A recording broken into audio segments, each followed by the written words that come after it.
Hello,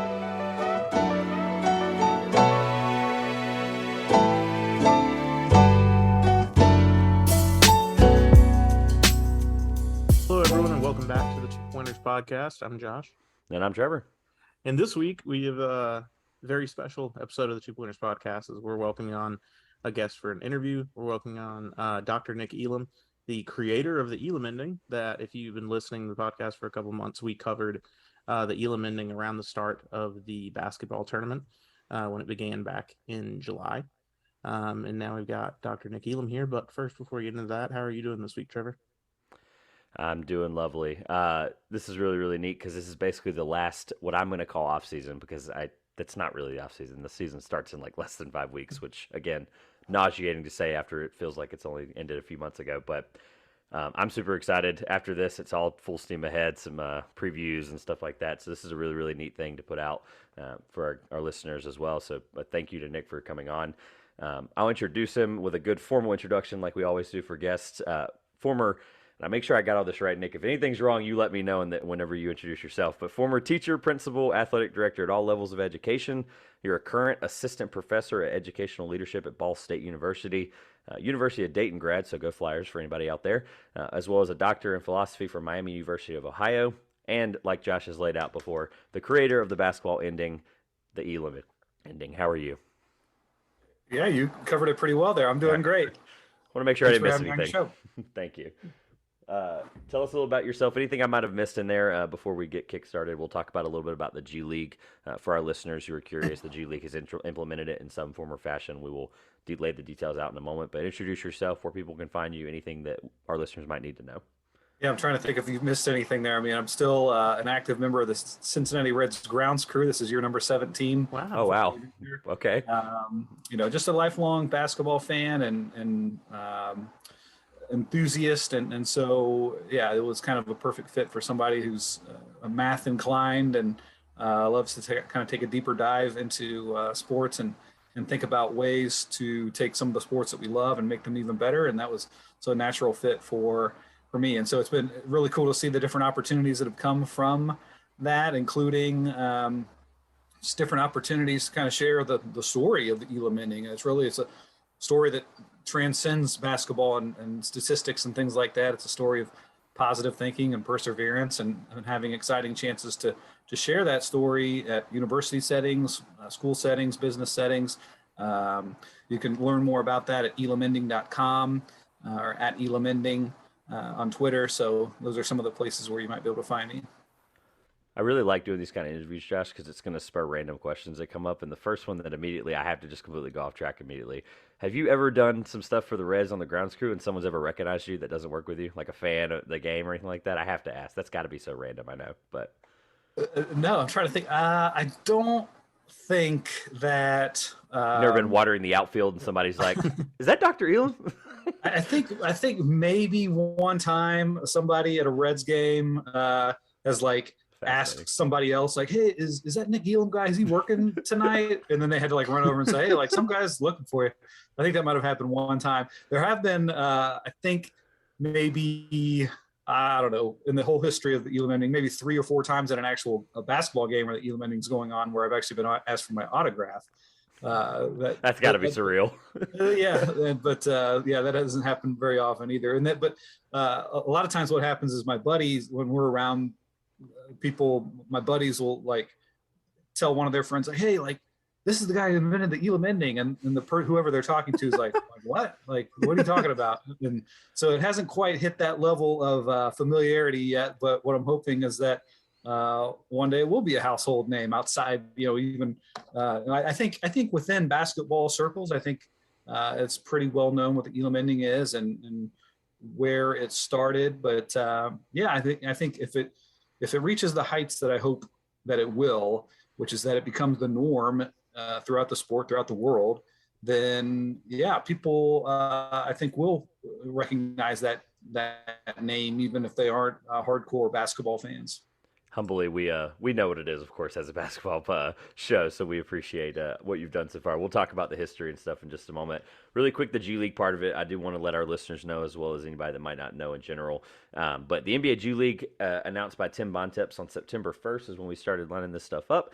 The NBA G League unveiled the 2023 schedule on that week. It would have been on that Thursday, along with, like they said, an interesting wrinkle, which was cool, is how they brought it up. Every G League game that goes to overtime will end not with the time period, of course, but will end with in this case the Elam Ending. The G League will also employ the ending format during its annual Las Vegas showcase in December, when all 30 teams participate in the tournament. So, really cool little showcase that they do for the G League. If you're anywhere near Las Vegas, it's a really great way to see some of the NBA's young and rising talent, as well as just some guys that are earning that opportunity in the G League. So it's a really cool way to see it implemented. So. Obviously, Yeah, I knowing want to that, I want to tip my cap to Tim Bontemps there for a very professional and fair-minded and straightforward article announcing that, because I've heard on podcasts Tim Bontemps doesn't hold back. He does not like the Elam Ending, and wow, so okay. which is fine. That's absolutely fine. I think that's part of the appeal of the Elam Ending, is that it sparks some really passionate debate, and you have people on both sides of it. But here he was, somehow he got the job of, I know that ESPN has many basketball writers. Somehow he got the job to announce this development in the G League, and here was his chance to just blast the Elam Ending and say that this was bad news for the G League. But no, he was very fair-minded about it, so I appreciate that. That's very interesting. I definitely, I would agree. Straightforward, Josh, is what I would call that interview or that article. Yeah, four paragraphs, I think, is what he limited himself to, which was all the more fascinating. So, Josh, let's get the conversation kickstarted, because I really want to know the angles around like where it began. You kind of hinted at you kind of like how the story is very inspirational and things like that. So, Josh, if you want to start with the first question, just centered around the finding out the interest of the beginning. Yeah, we kind of just wanted to start with just wondering what originally sparked your interest as a basketball fan that leads you, because obviously, I mean, like an idea like this comes from a great deal of fandom in the sport. And so what kind of started you off on a basketball fan of that investment, and how that led to you coming up with the ending? Yeah, so again, I've been a basketball fan since I was 5 years old, and a sports fan since I was 5 years old. I'm a fan of all sports, and actually, I would say baseball is probably my first love, um, and I'm still a fan of many sports to this day. But I'd say at a relatively young age, probably sometime in my teens, I don't know, I started not just rooting for individual teams, but kind of rooting for sports and wanting to see sports thrive as much as possible, and kind of thinking behind the scenes, playing armchair commissioner, what kind of rule changes might make for a better product, the fairness, the excitement, things like that. And also just thinking about how different rules that are in place, how teams use those rules to their advantage, or how they're disadvantaged by some of those rules, and try to it changes the way that the game plays out, obviously. And in basketball, it's probably more pronounced than in any other sport late in the game, where here you have a situation that comes up in many, many games where a trailing team's only recourse is to overtly violate the rules of the game by deliberately fouling. It's their only choice to stay in the game. It's not an appealing style of play. It's really not an effective strategy, but it's their only option to do that. And so that was always kind of mystifying to me, of why there's got to be a better way to do this to preserve a more authentic and more exciting and fluid style of play through the end of every game. And so it was in 2007 that the light bulb went on, noticing all these different phenomena that happen at the end of a game are attributable to the game clock in some way. And just thinking, well, I wonder what would happen if you got rid of the clock at the end of a basketball game. How that would change the style and the quality of play. And when I first thought of it, I thought, okay, well, this is an interesting idea, but there must be some fatal flaw that I'm overlooking, some reason why this wouldn't work. And so when I really started to explore it, I was doing it thinking that I didn't like the idea. I was very skeptical, trying to figure out how can I move on from this? Why won't this work? But as the weeks and the months went on, I really came to believe that the idea was necessary, that it was sound, that it had the potential to be very cool. And so then once I convinced myself that the idea had merit, then the really challenging part started of trying to convince others in the basketball world that the idea had merit and that it was worth implementing. And what I didn't know at the time was that was going to take 10 years before anyone took a chance on the idea. And then finally, in 2017, TBT, the basketball tournament, implemented the Elam Ending for the first time. And since then, my job has gotten much easier because now it's no longer just me speaking, me out there by myself speaking on behalf of this concept. Now the concept has many chances to speak for itself, and it's winning people over and continuing to grow. So give us a little rundown on what. So for some reason, I should have asked this first, probably, or we should have asked this first. But for those that might not know what it is, how would you describe to a new basketball fan what the ending is? Sure. The Elam Ending in a nutshell is that you play most of a game with a clock and you play the last part of the game without a clock. And the idea is not to change basketball. Really, it's to do the opposite of change basketball. It's meant to preserve a more natural and exciting and familiar style of play all the way through the end of the game. Because we're used to seeing such a warped style of play and quite frankly, an inferior brand of basketball with a timed format. Now, the settings that can vary based on the league or the event, because there's two main settings. You have to decide when you're going to shut off the clock and then what target score you're going to play to from that point forward. Different leagues and events use different settings. And that's great too, because the format's meant to evolve. It's meant to be tailored to different preferences or styles of play, different scoring rates, whatever works best for that particular league or that event. So, at TBT, the basketball tournament, they use a format where they shut off the clock at the 4-minute mark of the fourth quarter, and they set a target score equal to the leading team score plus 8. So let's say the score is 65-60 at that 4-minute mark of the fourth quarter. Okay, we're going to get rid of the clock and play first team to 73 wins the game. In the G League, what we're going to see is that they're going to get rid of the clock for the entire fourth quarter and set a target score equal to the leading team score plus 25. So let's say the score is 80-75 at the end of the third quarter. They're going to get rid of the clock and play first to 105 would win that game. Okay, great. One of the things that popped up to me when you were giving kind of your description of the process with the Elam Ending getting implemented, how did that look with the basketball tournament and implementing the rule? Could you give us kind of that story, how that came about?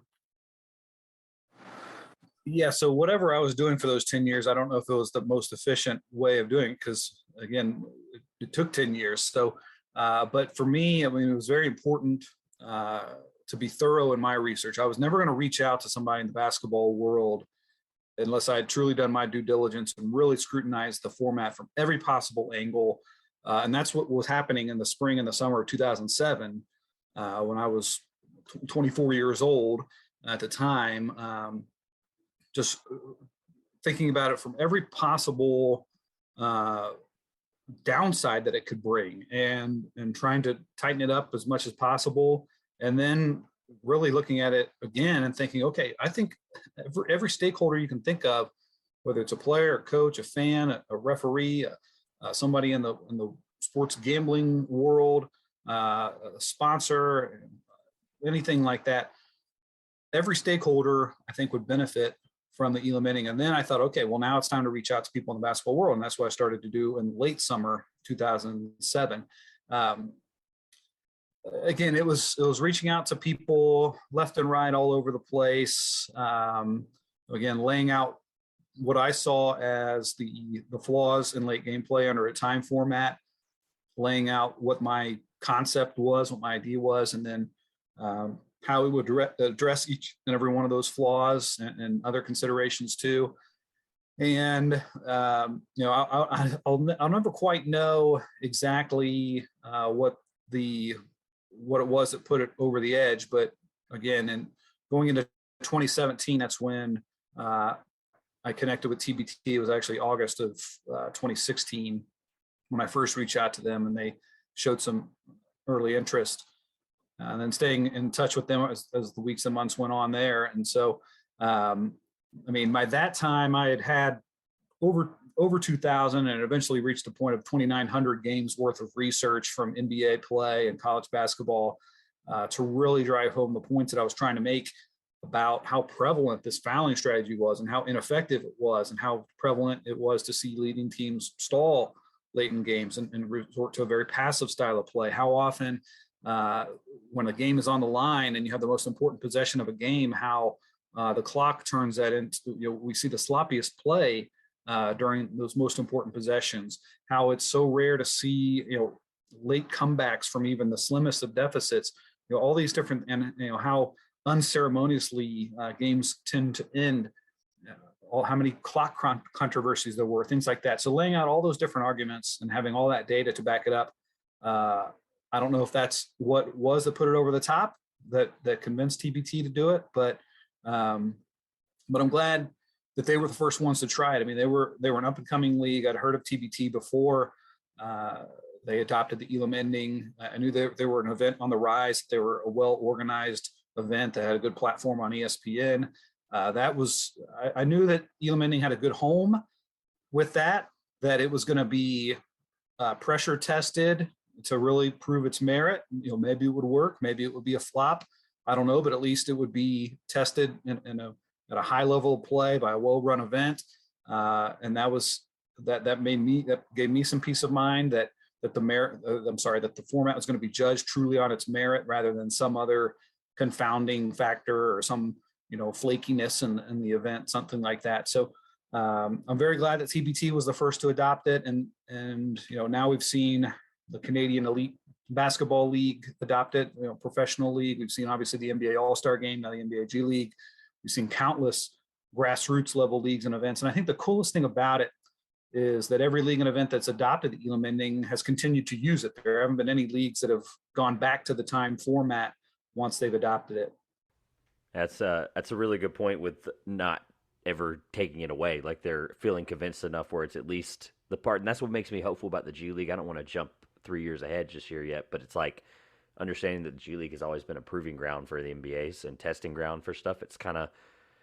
It's cool to see it in places. I mean, at this point, like you said, some of the reach of it is really fascinating to me. Immediately when you started talking about the TBT part of it, I thought to Josh and I's conversation this year around how Rucker Park became part of the TBT, and of course the basketball dork and historian in me was like, now I'm seeing a current, modern, really cool way to do basketball and Rucker Park come together. It was some harmonious. It was very, very neat. Yeah, my wife and I got a chance to go to the games at Rucker Park. Nice. And so we were there for, 4 games on a Saturday, 2 games, or I'm sorry, I guess 2 more games on a Sunday, I think. And just an incredible event, incredible atmosphere. I mean, it was surreal. I got to shake hands with Michelle Roberts, who's the former president of the NBA Players Association. I got to play my part and use some of my ground crew expertise. I was about to ask that. You beat me to it. Good catch. That was good. Game two on that Saturday was interrupted by rain, so we weird. had to cover the court, and a lot of TBT staffers jumped in to help out, and that was great. And then the way that the court drained, there was really no way to create a good seal on it. It's not like a baseball field that's kind of crowned in the middle and everything drains toward the outside.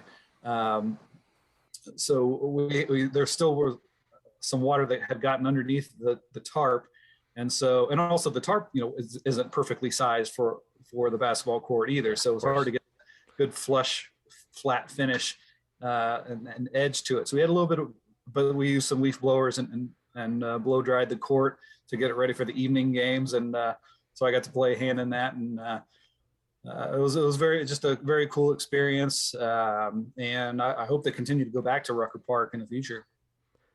So part of building this over the last 10 years is such a really good detail to know that, like, for you, a full circle moment going from ground crew to that's just fascinating to me. When you build something like this, you mentioned how it took 10 years and there's no perfect path to anything, right? Like some of the biggest people and some of the biggest industries, took them 30 years, 20 years, 10 years, whatever. understanding how this ending has come to a good fruition now in 2022, obviously throughout that process, either something might be a stepping stone or a stumbling block, right? You hear that old expression. What was some stumbling blocks throughout this process? And stumbling blocks is probably the right term. Like dead end would not be the right term. That was one thing that's kept me going, because there was a long time where it didn't seem like I was any closer to reaching any kind of a milestone here, or breakthrough. But I always felt like I was just one day away from a breakthrough. I never hit that that true dead end, and that's what kept me going. If I had reached what I felt was like a true dead end, then I would have said, okay, time to move on to something else. Stumbling blocks, it was,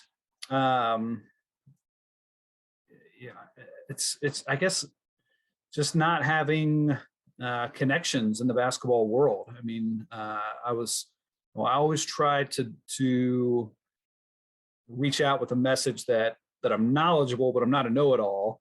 Because here I am reaching out to people who have made their lives in basketball, who know more about the game overall than I do, and it can kind of turn people off when somebody who's outside the game wants to propose a really significant change like this. So I always try to come at it from the point that, for one, I love basketball. It's not like I dismissive of the game. I love basketball. I think this is a way to make a great game even better. And then also, just again, I'm knowledgeable, but I'm not a know-it-all. I want to put this out there, but again, without having connections in the game, it was just it was very hard to make any headway with it. So I think that was probably one big stumbling block, where a lot of my communication turned out to be one-way communication. I was reaching out to people, I'd say maybe 2% of the time did I get any kind of a response, and most of the time that was just very politely declining or saying that they weren't interested or it wasn't a good fit. And so I just, I'd gotten used to that. It wasn't enough to stop me from doing it, obviously, but that was. And again, I don't even know if that fits the definition of a stumbling block necessarily, but there was a lot of spinning wheels, certainly, for over those 10 years. No, yeah, I think that's a good point, and some of the challenges to getting started. Where did you end up? Was around with TBT one of those first connections you made in the basketball community, or were there some other first connections that really found a way to open those doors for you? Yeah, it was really exciting to me in 2011, because again, at that point, here I was 4+ years into this project, hadn't even really been able to generate any kind of discussion at all about it. Because again, it was early enough in the project where if somebody could have told me, well, why won't this work? What's the fatal flaw? Then I would have said, oh, okay, that's a good point. Then I'll move on to something else. But nobody was even telling me that much. And that was also something that kind of kept me going, actually, was people saying, well, they don't like the idea, but then not really saying why or why it wouldn't work. So I would reach out. In 2011, I had a chance to finally generate some discussion of some kind through someone in sports analytics named Tango Tiger, who's very influential in baseball analytics and has his own discussion forum. And I made it through him as the gatekeeper. He posted on his forum, hey, what do you guys think of this? And it instantly started generating some good, rich discussion. Some people liked it, some people didn't. Some people were trying to poke holes in it, and I loved it. That was great. That's what I've been craving for 4 years, to just get any kind of discussion about that going on. So for Tango Tiger to let me do that was great. A couple years later, a gentleman named Shane Holmes, who runs an LLC called Sports Data Research LLC.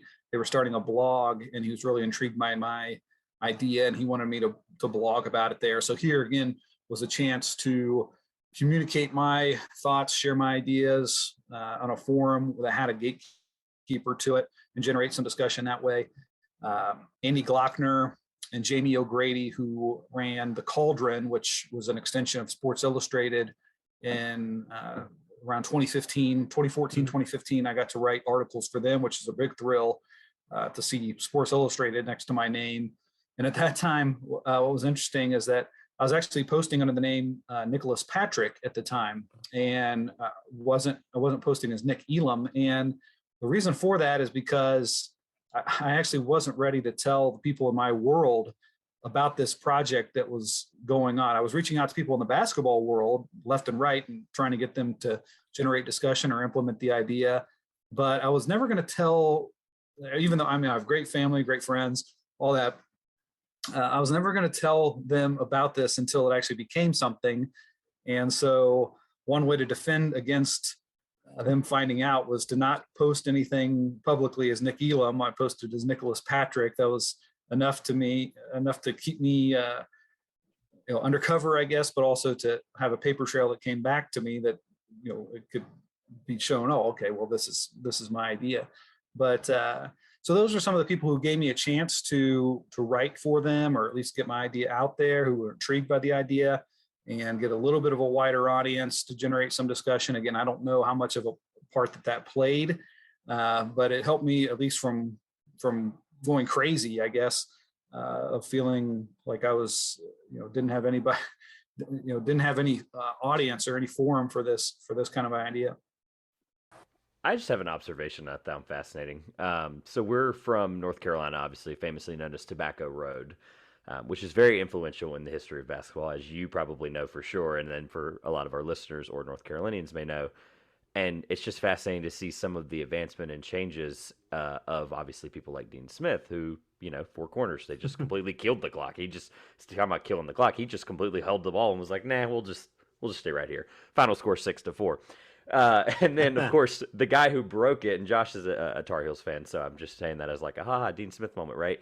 But your least favorite coach is probably Jim Valvano, the guy that basically changed basketball and abused the system of the clock and basically was like, we're going to foul and we're going to do this and do that, and the ending that you referred to previously. So I just thought, cool observation for the tie to us as North Carolinians. I'm like, cool, North Carolina built it up, Jim Valvano destroyed it, and then Nick Elam's here trying to completely change how it's written. So I just thought that was a cool observation. That's, So one thing, and I don't think that you were trying to say this, but one thing I do hear a lot is, this Elam guy, he must really hate Dean Smith. He must really hate Jim Valvano. And I'm like, no, I don't. I don't hate either of those guys. They're legendary coaches.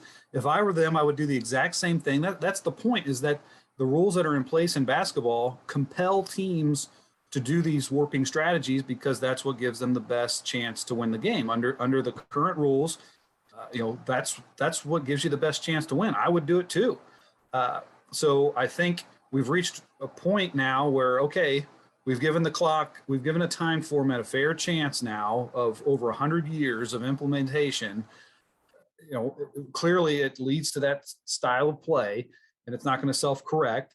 I think we reached a point where we need to have a more direct rule change that's going to compel teams to play by the spirit of the rules. Really, we want to see the offense trying to score. We want to see the defense trying to play good, clean, and get good clean stops. And you just don't see that under a time format. But when you take the clock away, it's amazing how much more authentic and intense and fluid and high quality the style of play becomes. And one thing, of course, Jim Valvano in the 1983 national championship game, had one of the great final moments to a national championship game at the buzzer. Now, I would still argue that the 40 plus seconds leading up to that final shot was terrible basketball, but let's just focus on that on that last shot. Yeah, it was great. And it was an exciting moment.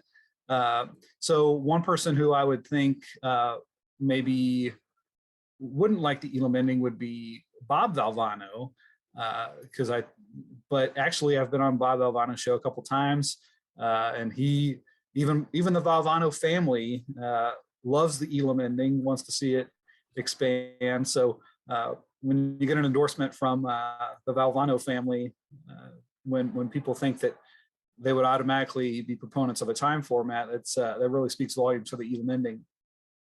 Yeah, I assumed you had heard that before 100%. So I just was like, well, at least let's address the elephant in the room for our listeners that knew the North Carolina part of it. So I just wanted to make sure that that was out there for looking back on it. I would have regretted not mentioning that. So I'm good. Hey, good to hear the Valvano stamp of approval though, because I mean, obviously probably the most famous instance of somebody abusing a rule in the last 50-ish years. So, Josh, I'm ready for the next question whenever you are.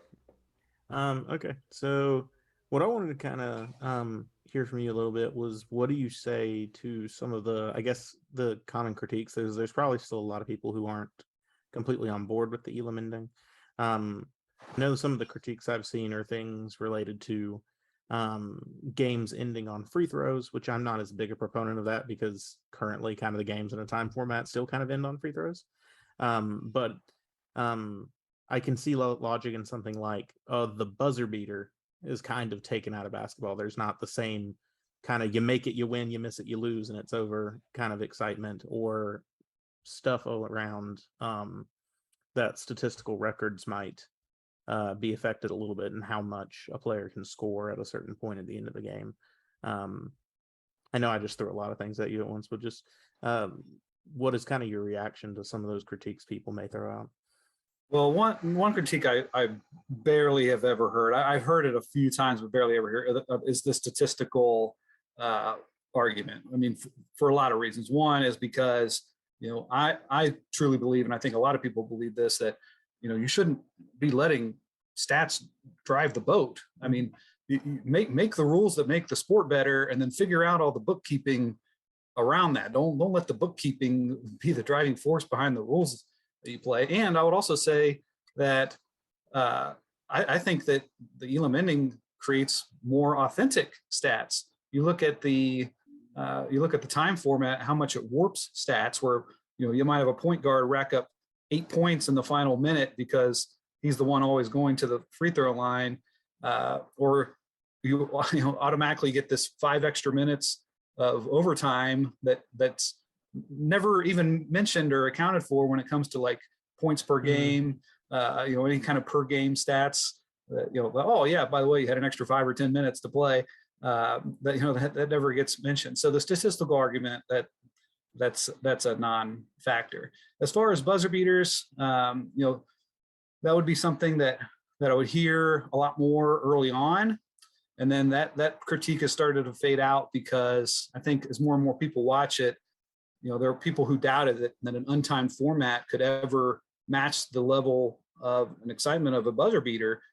As you watch these Elam ending games, and now we've got hundreds of games to go on, and we've got this stockpile of just great moments that do have the same look, the same sound, the same feel as a buzzer beater, that same level of exuberance in the celebration, without being interrupted by a clock review or a monitor review, because you don't have to go and try to parse out whether the shot was released on time. So it actually leads to an even more exuberant celebration. We're getting to keep all the good things that we love about late game play and get rid of the things that we don't like. And you also mentioned, this make or lose. It takes the pressure away of you make and win, or you miss or lose kind of thing. I actually think it adds pressure, because so many times when a timed game comes down to the wire, there's 3 possibilities. There's, well, my team might win, my team might lose, or it might go to overtime. Well, with the Elam ending, there's only 2 possibilities. Either my team's going to win or my team's going to lose in the very near future. And you get rid of that third neutral option of overtime. That actually, I think it raises the stakes, raises the excitement. And people say that, well, there's so much pressure on, that last shot. If you don't make it, you lose the game. But I would say, I'll ask you this. I'll kind of turn the tables on you a little bit here. Can you name one player in the history of basketball who's ever been remembered as choking, or remembered as a GOAT for missing a last second shot? I can't think of one specific shot for that now. Whole history of basketball. There's plenty of games to choose from. Can you name one? Because I can't. If I understand, I can't either. A guy who's famous for basically not for missing shots, right? Like a guy who like misses end of game shots. Is that what you're referring to? Someone who had a chance to someone had a chance to win a game with a shot, but missed.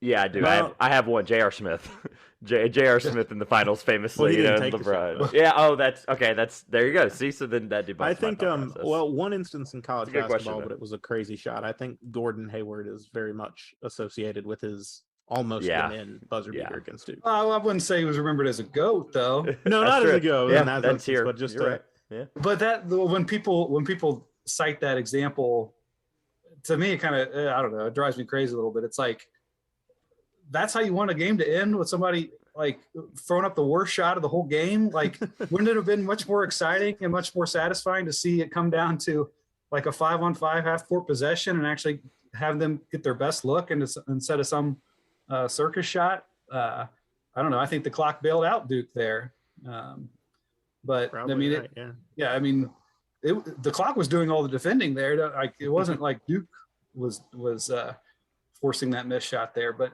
and then the thought about the game-ending free throw. So, again, you already said it for me, basically, that I think most people realize, as soon as they say that, then they start to realize, well, wait a second. Either, by opposing the Elam Ending, where we have, about 15 to 20% of games decided by a free throw. If I oppose that, then that means I'm advocating for a time format where, the overwhelming majority of games are decided by free throws. Mm-hmm. And many of them, are the final moment of the game is just someone dribbling out the clock, something like that. So it's like, how is that any better? So yeah, I think that's another argument that we're starting to see fade out a little bit. The free throw thing's interesting because if I remember correctly, I was trying to look it up to double check, but if I remember correctly, Anthony Davis went to the free throw line in the 2020 All-Star game when it was first implemented. Did he miss the first free throw? I'm 99% sure he did. He missed the first free throw. They were 1 point away from winning the game. Yeah, he missed the first three free throws. So there were a lot of oohs and ahs. That's the part. Yeah. Well, and the reason I bring that up is just because that's the argument around the free throw part of it, and I get it. Like, it's just cool to know that there is still a potential for a drama ending, because it's like, okay, what if Anthony Davis missed both those free throws? We're right back to where we were a minute ago, and somebody's got to score the next bucket. So it's in and of itself, there's a way to still have that ending that basketball fans want. More of a comment than anything, the statistical argument thing, that was my first reaction a long time ago now. I guess it would have been, you said 2017 was when TBT first introduced it. I guess 2018, 2017 probably would have been when I had noticed it on a larger scale. That was always my thing with the NBA aspect of it. It was, the NBA will never do that. It'll affect all NBA teams, or it'll affect this, or affect that, or affect stats, or whatever. There's so many things that people will get. Like, I've always thought about, like, hey, how can we make sure that we continue to preserve all of the old history of the NBA and yet still make the current one better, which I'm glad you laid that case out. Over the years, I've understood that won't be affected as heavily as it probably originally was thought, but it's just good to know that you thought that through and you were like, hey, we can still understand that the statistical argument is there, but it's not going to be life or death on whether the NBA history changes. Because I think a lot of history fans, or old heads, people are going to call them, are going to be like, okay, but what about the history of the guys before it that didn't have that opportunity or whatever? So yeah, I think just in general across sports, I think we've learned a valuable lesson that historical stats should be taken with a grain of salt. Really, they should sort of, you should be comparing things within their era, but when you compare across eras, do so at your own risk, because there's just so many different factors that go into it. Well, the implementation of the Elam Ending would just be one factor, and you might hear of, well, here's post Elam Ending or pre Elam Ending stats, things like that, as far as the era goes. And I don't think there's any harm in that. But again, if you're making the bookkeeping the first and only factor in deciding the rules of the sport, that seems backward to me. I think you got to implement the rules that promote fairness and excitement and suspense, and figure out all the bookkeeping around that.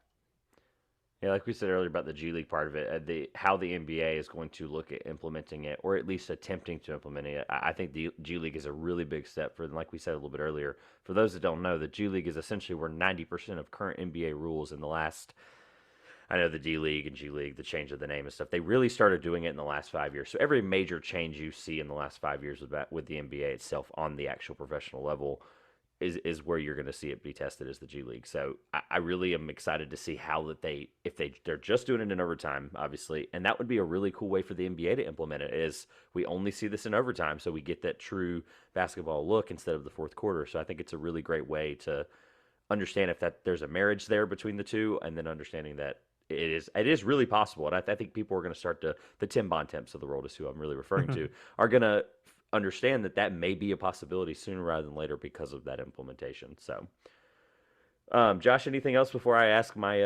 We're gonna look a little bit forward now instead of backward with the Elam Ending. So, No, I'm excited to hear what you say on your next question. Yeah. So, understanding obviously you have a background in philosophy, so you obviously have the brain to be able to figure this out, the statistics and stuff like that. Like you have that kind of brain. We know that 10 years worth of work doing this. So coming up with the unique idea you have already, are you either, I guess it's a double-edged sort of a question. How you answer it's up to you, but are you working on anything new in terms of this? Obviously, the Elam Ending is still growing, and there's still things to be, I'm sure, changed or tweaked or added or whatever. But is there something you're adding new to the Elam Ending, or something changing with it, or whatever your next future plans with it are? Or is there some new idea that we're, don't tell us obviously unless you want to. But is there anything brewing that people can be aware of? I guess. So one exciting, I think, part of the evolution of the Elam Ending. I mean, when I first saw this implemented, I knew that the original version was probably not going to be the final version, but that was so exciting for me to finally see games unfold on the court. So you can see, well, what does really work well, what doesn't work well. So we've seen a few different rules change a little bit. And I love the fact that different leagues and events have different versions of it. They stop the clock at different points of the game. They set the target score different ways. I think that allows the format to live and breathe and evolve and improve. But like thinking about TBT, from starting in 2020 and then in 2021, 2022, and going into next year, there haven't been any changes the last few years because we have fine-tuned it to a point where I think we really like it. We don't want to mess with it anymore. We're satisfied. So we're going to keep rolling with that. So that's exciting. I do have some other original ideas. We'll save that discussion for another day. But I'll talk. Again, I'm a fan first, so I love seeing different rules put in place. So I'll talk about one idea that's not an original idea. It's not my idea, but it's one thing I hear discussed, and I think it's only a matter of time before we see this in some sport. I don't know who's going to be the first to try it. I think it would be a great fit in just about any sport. But, of course, we have playoff systems, playoff brackets in just about every sport. And the placement of teams in that bracket is usually just automatically decided based on regular season record, something like that. I think that there's such a missed opportunity from a practical standpoint and a cool standpoint, again, because I think that's what makes for a really good innovation, that it's practical and that it's cool. I think somewhere somebody's going to try this. Major League Baseball almost tried it and they backed out of it, is this concept of allowing teams to choose their own playoff opponent, choose where they want to go in the playoff bracket. Give those top teams their choice. It will be practical because, again, what we want to do is we want to reward the top regular season teams, and they might, the top team might look at that lower seed. That might not be the most favorable matchup for them. There might be some other playoff qualifier that would give them a more favorable matchup, either on the field or the court because of player personnel, maybe because of travel. Maybe they want to reduce their travel, something like that. Let them decide who their most desired playoff opponent is there in the first round or even beyond that.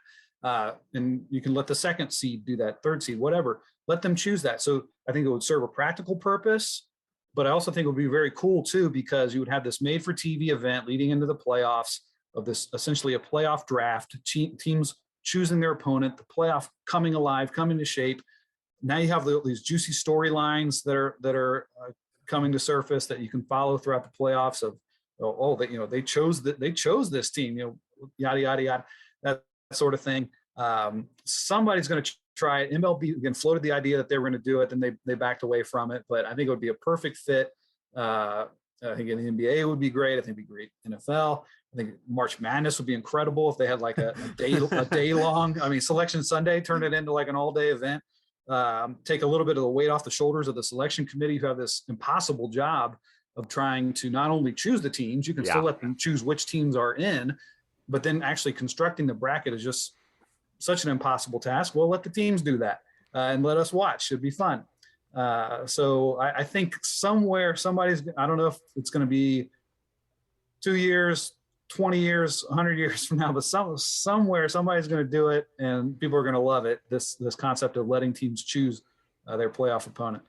So what I thought you were going to say was going to be they basically like the NBA, and I hope they flirt with this idea, is where they basically reset where it's no East, no West in the playoffs. It's like basically whoever, based on record, based on seed, whatever, they just completely reset it. I've always been a huge fan of that idea. Obviously, picking the team, that I feel like that's a step above that, which I think is what's going to be hard to swallow. I guess I forget how close Major League Baseball really came to doing it. Yeah, Josh would be the one there like for context on that. In the CBA to putting that in, but I mean, and with their recent it's funny changes, now because it's thinking about the way that I'm going to point out the American League playoff picture going.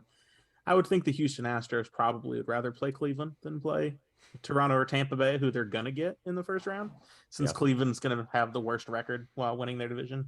Yeah, exactly right. And think about last year there was that incredible race in the National League West division where both the Giants and the Dodgers won like 106 plus games, and then the Giants barely win the division. And who do they have to play first? Like they won like 107 games. Well, who do they have to play first? They have to play the 106 win Dodgers. Like how is that a reward? Like that, certainly they would have chosen anybody else to play besides them. Yeah, it's and obviously with Major League Baseball's recent changes, obviously I feel like they could flirt with the idea again eventually. So they feel like maybe the ones that could start that. Before you even mentioned March Madness, though, I wrote down what could be the funniest way that, like, because with basketball for us, obviously the NBA, we hear it might be possible, right? Because of the way they do challenging things. But March Madness, there's such this like organicness to it that I just don't feel like anybody would ever want that to happen in March Madness. But I immediately thought, what is the funniest outcome possible for that? Before you even said March Madness, I'm like, okay, but how could March Madness do that? And I wrote down, imagine number 1 seed Duke. They're like, how about we pick that Patriot League champion Lehigh and play them by choice? It's like, that already went wrong once. How about they get to pick them and then still lose to them? It's like, oh my gosh. It would be, I agree with it. It'd be crazy. I don't know. College basketball, that would be the one that you said 5, 10, 20, 30, 100 years, whatever. That would, March Madness to me would be the 100-year version of that, because I just don't ever see it changing. I don't know. College basketball is slow to change in a lot of ways, although they've tweaked the NCAA tournament a number of times in the last several years. But, you think about those, 2 versus 15 type upsets, those already are memorable enough. But if you add the element that, wait, they chose to play us and we upset them, that would take it to a whole new level, I think, of being memorable for that fan base. College football kind of already does that, Josh. Didn't App State just beat A&M this week in college football, where they chose to pay App State $1.5 million? And Marshall beat Notre Dame. And Marshall beat Notre Dame. And Notre Dame paid them like $3 million. It's like, hey, here's $3 million. Come play us. We're basically choosing it, right? Top seed, better school, whatever you want to call it. And they're like, hey, come show up. We'll kick you into the dirt, and then we'll send you home with your check. Well, Carolina basketball did it with Wofford a couple times. I do want to clarify that the teams that actually get into the playoffs would still play playoff. You'd still have to get in on your own merit. But then once that pool of teams is decided, then top seed can pick anybody in that pool that they want, and then the number 2 seed can just work your way down there until you have a complete bracket. And I think it would be a lot of fun. Again, I think it'd be practical, cool, and fun. You're definitely going to give me. We've got plenty to prep for in the next 4 weeks with the NBA season starting, but I'm gonna have some downtime, and I'm definitely going to think all this out because the NFL would be cool because like, you have the years where like the at the time the Washington Redskins went 7-9, and I'm sure whoever the number one seed in the NFC that year was like, can we play the 7-9 Skins, please? Like instead of whoever they might have played a division winner or wild card that had a better record or whatever. So I feel like it could work in a sport like the NFL where their playoff system is already not that complex. So just talking out loud there and going down a rabbit hole. Josh, anything else that might have spurred from today that I feel like we wanted to address? I had a really good time doing this. I think we learned a lot about basketball and just where we are and where things may be headed. So, No, I just want to thank you again, Nick, for coming on. It's been just an incredible conversation to hear about how you came up with this idea and all of the different things, and we've really enjoyed it. I had a blast. Yeah. awesome. Well, hopefully we can do this again when the Elam Ending gets pushed into the NBA one day, and you're like, well, how do we celebrate it? Come on here and talk to us again about it. But any future changes, anything like that, you're always welcome back here. I'll do a quick little thing really quick for Nick here. All of his stuff will be linked in below here on YouTube as well as in podcast platforms. We'll also tweet it out. Obviously, this episode is going to go out a day later than our normal recording, so it'll be cool to see people looking for where that's, why that is, right? And all of a sudden it's like, hey, by the way, Nick Elam, here we go. So at Elam Ending on Twitter and anything else, like I said, will also be linked down below. Nick, again, thank you for coming. Josh, close us out, my friend. Well, once again, this has been the Two Pointers Podcast. I'm Josh. And I'm Trevor. And we will see you soon.